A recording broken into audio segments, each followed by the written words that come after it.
Live from Hallandale Beach, it's Holistic Strides.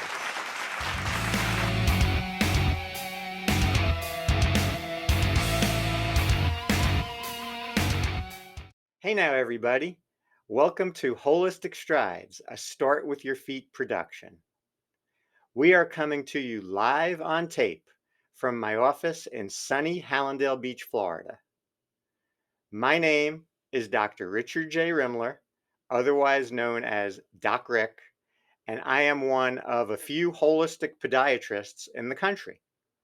I am your host of Holistic Strides, a talk show devoted to taking small but powerful steps down a path to a more holistic lifestyle with an emphasis on foot health and the start with your feet approach to wellness. This includes unique advice on supportive shoes, orthotics, exercise via high intensity interval training, organic nutrition, vitamins and supplements, and stress management. So, why should you watch or listen to my show? The short answer is to achieve better health through self empowerment with the understanding that it all starts with your feet. The idea is to add one holistic principle to your life every month so it becomes a habit and gradually transform yourself to a better health. Just take it one small step at a time. I can guide you since I have undergone the same transformation. Therefore, I walk the walk. Today, I will be talking about supportive shoes, and we will get to that soon. Before we get to it, I want to go over what I feel is the most important thing you can do for your health besides not smoking cigarettes: high intensity interval training, which goes by the acronym HIT. So, what you do is you start by picking your preferred mode of exercise. It could be walking, running, using an exercise machine, an exercise bike, an elliptical machine, treadmill, doing jumping jacks, or swimming.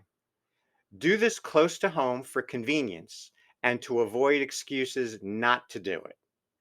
Try doing it in the morning since it only takes 10 to 12 minutes. That way you can get it in before work or school. Otherwise, do it when it works best for your schedule. You want to try to do this 3 to 5 times per week, such as Monday through Friday, while you are in work mentality. Here is my personal prescription for high intensity interval training. You start off with a 20-second fast velocity, followed by a 1 minute slow recovery speed. Do this for about 6 intervals. So you're going fast for 20, slow for a minute, 6 times. In my case, I go out to the street in front of my house and I sprint for 20 seconds. Then, after every recovery portion of roughly a minute, I reverse my direction and sprint for 20 seconds once again for the next interval. After doing 6 intervals at 20 seconds fast speed, then switch to a 15-second fast velocity, followed by the same 1 minute slow recovery speed, and do this for 3 intervals. Guess what? You are now done and ready to shower. The take home point is that the final 3 intervals must be done at a faster speed to reap the benefits, which are substantial. Those benefits include strengthening your lungs and heart, aiding in weight loss by inducing a 12-hour fat afterburn, reducing Alzheimer's risk via enhanced body oxygenation, and most notably, being anti aging. Think of it as your own personal stem cell treatment given to you by yourself. I have been personally doing this technique since I first heard about it when I was age 50. And I can honestly tell you that this is one of the main reasons for my continued good health into my 60s. By the way, you can access a free ebook download about high intensity interval training, including my prescription, by going to my website, startwithyourfeet.com. You will then find it in the blog section. I invite everyone to incorporate HIT into your schedule and join the Start With Your Feet and Holistic Strides family by climbing aboard the wellness wagon with me. Now, let's get to our main topic today, supportive shoes. So let's start with my preferred shoe to wear, which is a sneaker or walking shoe. So one of the things that's important is that you want to make sure it has lace or Velcro, because you want to be able to be pushed back into the back of the shoe and be held firmly. So that is why I prefer that rather than a loafer. So you want to have the proper length and the proper width. So if you have a bunion on the inside or outside of your foot and it's significant, then you have to consider switching to a wide width. Now realize that not all shoe companies make wide widths. So you have to actually go out of your way and make sure that you get a company that has wide and extra wide if need be. So one of the things that is also important, of course, is the length of the shoe. So everyone thinks that the length of the shoe, the toes have to be right at the tip of the shoe. And that's wrong, because that's going to cause a lot of forefoot problems. In actuality, you want to have about an inch from your longest toe to the end of the shoe. Now, that could be the first toe, second, or third. Usually it's one of those three that are going to be the longest toe. You then put the shoe on, and you want to take your thumb, and from your longest toe, the width of your thumb, you want to see the shoe on the other side of the width of your thumb. So that's about an inch. So that is the proper length of the shoe. And people don't realize that you really do need that much room in the front. So how can you do this effectively? So I'm going to demonstrate on a shoe here, my sneaker. So the first thing that you want to make sure when you get a new shoe is you want to go right to the back of the shoe, behind the heel. It's called the counter. And you want to squeeze the counter and make sure it's not too squeezable. You want that to be firm. You don't want this part of the shoe to be like this, which is flimsy. It's okay for it to be flimsy over here and cushiony, but you want it to be very firm right behind the heel, because you're going to lace it up and go back. And if the back of the shoe is firm, that's going to be step one to holding your foot, controlling the motion. And it's also going to keep your foot from going forward. The second part of controlling the motion, of course, is going to be putting an orthotic inside the shoe. Then you have your 1-2 punch. But another thing to look for is a removable insole that comes out easily. So then you take that insole out, and then you can take your orthotic, your eyeglasses for your feet, and then you can place it inside the shoe. And then you have your new insole, which is actually your arch support orthotic. So that's going to control motion of your foot in the back, middle, and front of your foot. So you want to be able to swap out the insole for your orthotics. So also going back to the closure, you want to be able to lace it up or Velcro it so that you can go back into the firm counter to hold your foot for stability. So the width of the shoe, again, is important. The length of the shoe is going to be a thumb's width from your longest toe. So remember the Saturday Night Live skit with Christopher Walken where you got to have more cowbell? I like to say you got to have more toe room. So you got to be able to wiggle your toes freely inside the shoe as if you're playing the piano with your toes. So make sure you have that room. So that is the preferred shoe, a lace or Velcro walking shoe slash sneaker. So now when it comes to other shoes, let me comment on a few things. So inside the house, I like to recommend open toe shoes. So instead of a slipper that is sort of like a loafer that forces the shoe to be short. So the whole key to foot health is not having the front part of the shoe pushing on the front part of your foot. So that's why an open shoe is going to be preferable. So as it comes to sandals, in regards to them, you want to make sure that it's not the thong sandal. The reason for that is because the thong, first of all, can cut into the skin between the first and second toe, which is especially dangerous if you have neuropathy and don't have good feeling there. But also, you want to be able to, what the thong does is it causes your toes to actually grip the shoe. So that's going to accelerate a condition such as bunions or hammer toes. So you don't want that to accelerate, you want that to decelerate. Another thing that I've seen happen with patients is that they actually fall off the thong because there's nothing holding your foot to the shoe. So that's why I like a slide. So a good slide is going to be coming across the top of the foot, preferably behind the bunion. So it's going to cover the middle of the foot. Here's one over here, typical a typical slide over here where you see the part that's holding the shoe to the foot is coming across the top. So if you have a bunion, you want to be hopefully having that piece below the bunion so that slide part is not pushing on the bunion. So it's always good to use that as your indoor shoe. So if you are a little unstable, you make that better by having a strap behind the heel. That's going to give more support. So for my older patients, I always like to say use a sandal, a slide sandal that has a strap behind the heel so that you're going to have more support behind the foot. That's going to mimic a closed shoe better. Also, if you're going to take a sandal outdoors, you want to have one that has a strap behind the heel because you're going to have more support that way. So again, you don't want to use a thong, you want to use a slide. You also want to use rubber soled shoes rather than a leather, so give yourself a little extra cushioning. So that's always a good thing, especially after you're age 40. It's always good to have a little bit more cushioning.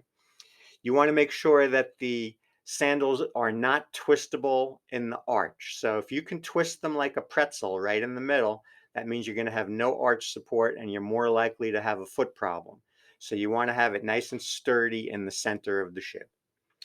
You also can make the shoes better by putting a piece of felt in the lateral arch of the shoe, which is going to lock your foot.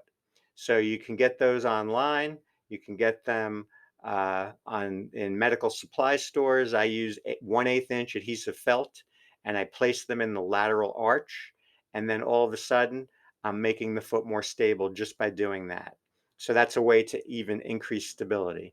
You can also do what my wife and hairdresser do, and that is they take their Doc Ricks orthotics and they use double-sided Velcro and they put one piece on the bottom of the orthotic and one piece on the sandal, and then they are able to wear their orthotic in a sandal also. So you can always do that too.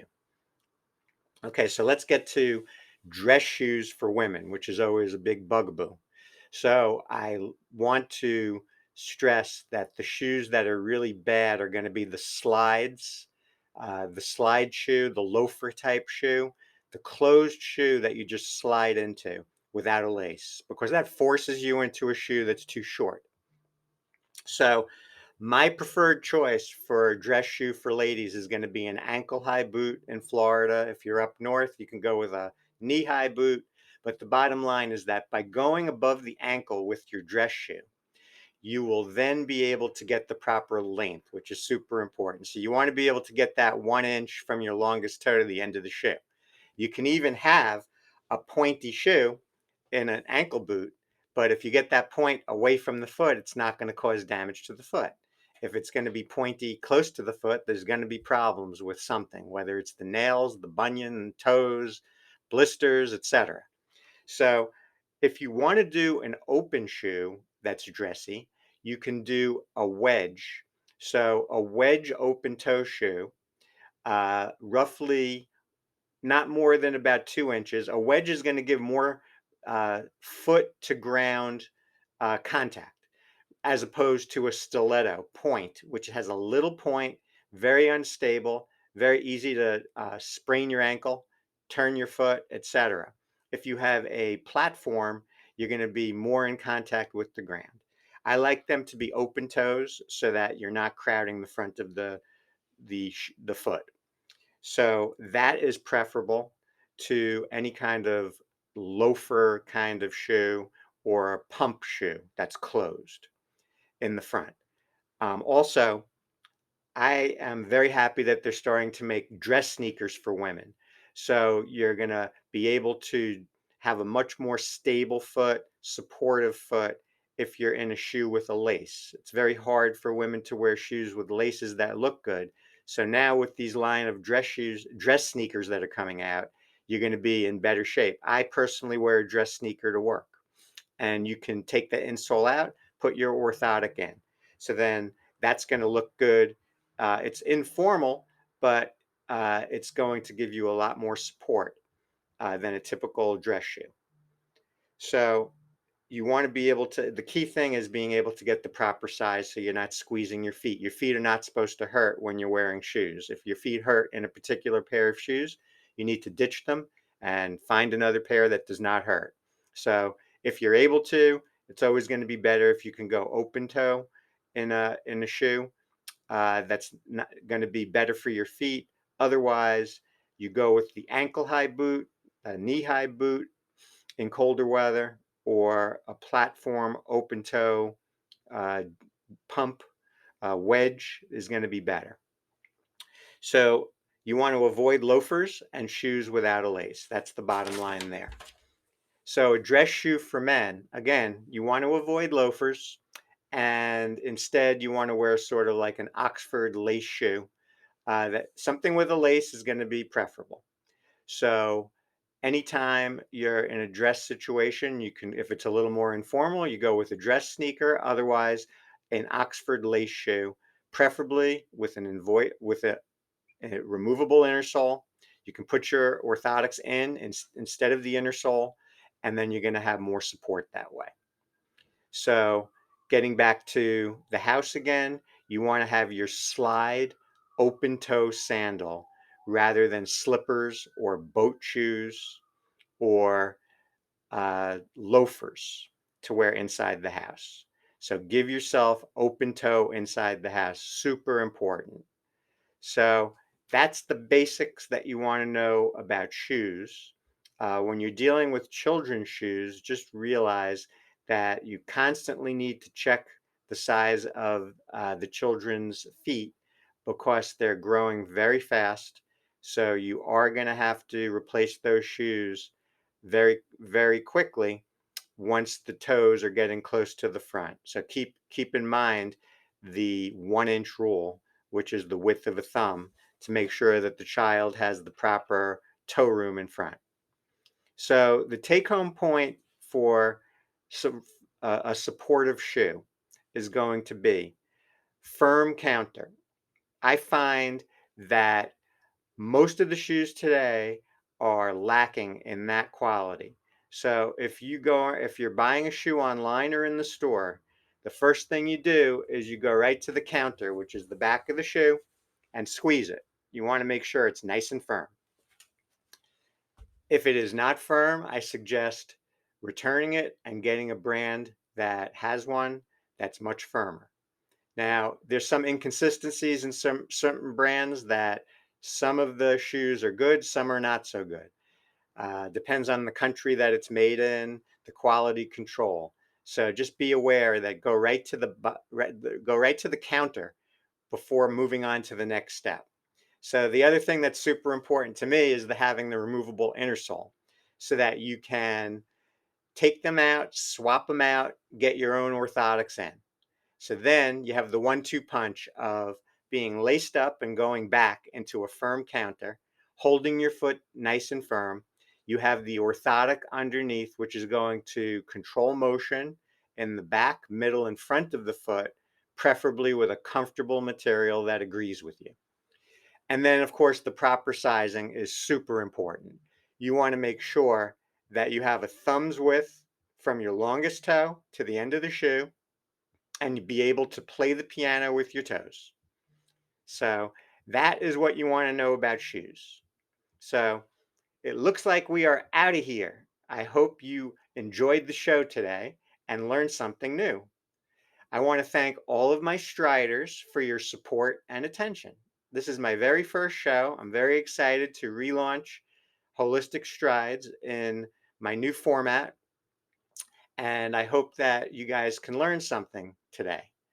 I hope you can incorporate today's topic into a habit and a lifestyle that you can develop gradually over the next 30 days to make it a mindset or a habit, one small step at a time. So don't be overwhelmed. Just take one step at a time. You guys can email me if you have any particular topics that you would like me to talk about on future shows. The email is docrick@startwithyourfeet.com. Until next time, start thinking outside the box and keep watching and listening to Holistic Strides so you can keep on walking and running strong. See you next time.